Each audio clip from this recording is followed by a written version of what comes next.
Jey Uso has gotten himself in the middle of some interesting reports, so we'll see what's new there. We'll also check out what's going on with Brock Lesnar, Triple H, and more. Starting things off with some new developments coming from the recent situation with Jey Uso on Raw. The February 19th edition of Raw featured the big main event match of Jey Uso versus Gunther for the WWE Intercontinental Championship. And we saw how the events of that match unfolded. Jey Uso got close to winning, but ultimately lost the match due to outside interference from Jimmy Uso. Well, reports are now claiming that as late as just 2 hours before Raw was set to go live, word had allegedly gotten around backstage that Jey Uso was winning the Intercontinental Championship from Gunther in the main event spot. Many individuals reportedly knew about the title change, and even the digital department was made aware of the title change beforehand as well. But as we saw, Jey Uso obviously didn't win the Intercontinental Championship in the Raw main event. So what exactly happened to the alleged original plan? Well, it's being said that either Jey Uso winning the title was a fake plan going around to throw off leakers and mess with reports, or that Jey Uso was legitimately set to win the title on Raw, but those plans were changed due to an actual last-second change. Assuming that the idea of Jey Uso winning the title did happen, it looks like the Intercontinental Championship definitely would have been involved and placed on the line between Jimmy Uso and Jey Uso at WrestleMania 40. Maybe that was the Intercontinental title match they had in mind for WrestleMania 40, and they thought a hot feud like Jimmy versus Jey would elevate that title onto even newer heights. And sure, that might have been true. It definitely would have been quite the sight to see Jimmy and Jey battling for the prestigious Intercontinental Championship, on top of the personal issues they already have with each other.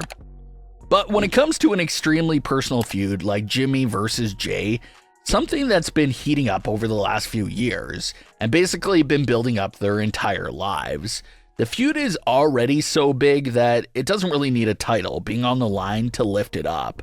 Fans are already extremely interested in seeing Jimmy versus Jey without any championship being at stake. They don't really need those kind of stakes in the match at all, since the family stakes are already so high enough in that matchup. So the decision of having Jimmy Uso cost Jey Uso yet again another piece of championship gold definitely seems like the right move for the storyline and does advance it even further. Jimmy Uso keeps popping his head into Jey's business at pivotal moments, and that situation between the both of them is right on the verge of imploding. But this report that they were allegedly just hours away from having Gunther dethroned as Intercontinental Champion also had fans wondering if we're truly at the end of the road for Gunther's title reign. If they were ready to give that title to Jey Uso, is Gunther's reign truly approaching its final days? That's a new question that fans have. Gunther has pretty much walked through everyone on Raw and Smackdown during his title reign. The only few guys he really hasn't faced during his reign is guys like Roman Reigns and Seth Rollins. He still needs to face them one day. But as far as everyone in that mid-card tier goes, Gunther has beaten them all multiple times.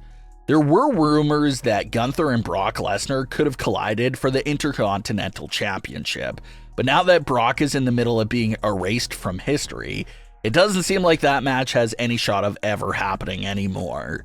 So it's hard to try and find the right person for knocking off Gunther. Andrade is currently getting built up and hyped up on Raw, so maybe Andrade could turn out to be that next big threat for Gunther. But we'll see where this all leads towards next for Jey Uso, Jimmy Uso, and Gunther. And speaking of Brock Lesnar and him being erased from everything, another big indication just came out that appeared to confirm fans' suspicions. It was a heavy rumor in recent weeks that Brock Lesnar wouldn't be returning to the WWE 2K video game franchise in 2K24. That rumor now appears to be true. WWE 2K recently posted their entire full roster of superstars that will be playable in 2K24. And completely absent from the game is Brock Lesnar, along with Vince McMahon. A lot of fans felt like that was the direction everything was going in, and the full roster reveal just confirmed that. So 2K23 will go down as Brock Lesnar's final entry into a WWE video game until further notice. Way back in 2019, Cody Rhodes went viral in the early stages of AEW after he smashed a throne that was on the entrance ramp. That action was basically looked at as a shot towards Triple H and all of the WWE for that matter. But fast forward just a few years after that, and Cody Rhodes was back in WWE with Triple H being the head of creative. So a lot of fans imagine that's a pretty awkward situation to be in. Well, Triple H was recently asked about that throne smashing during a recent interview with Alan and Carly, and he gave his thoughts on it for the first time after all these years. Triple H had this to say about it, quote, "I laughed about it then. People make that stuff out to be so much more than it is. If I was in his shoes, I would have done the same thing. That's one of the things I love about Cody. I've watched Cody go from being a kid in the business. I don't mean that as disrespectful. Literally a kid. His dad, Dusty Rhodes, was someone who mentored me. We started NXT together. He was a big part of that system. I learned a lot from Dusty and sitting under his learning tree. We had a wonderful partnership. To see him grow from literally this kid to coming in and trying to find his way in the business, to coming out of his dad's shadow, which was monumental, and then gambling on himself to go find himself and find who he was.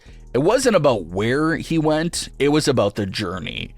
It was about him going and finding himself and proving to himself that he could stand outside of his father's shadow. And it wasn't this machine trying to make him his dad's kid or anything else. It was finding himself. And he did that to the point where he was undeniable. I've seen that a few times over the years. Drew McIntyre's another guy, went somewhere, gambled on himself. We talked about it when he was leaving. Go find yourself. When you find yourself, I'll be watching. When I see you found yourself, we'll talk and you'll come home." End quote. So Triple H appears to fully understand why Cody Rhodes did what he did and respects the journey that some individuals go through of leaving WWE, finding themselves, reinventing themselves, and then returning back to WWE bigger than they ever were before. As Triple H said, Cody Rhodes and Drew McIntyre are the two biggest examples of that situation. Both fired from WWE, both tossed away, but they both kept fighting and returned to the company as undeniable headliners that both headlined a WrestleMania event. But what are your thoughts on today's stories? Leave your comments below. Don't forget to subscribe with all notifications on and leave a like if you enjoyed. Thanks for watching, guys.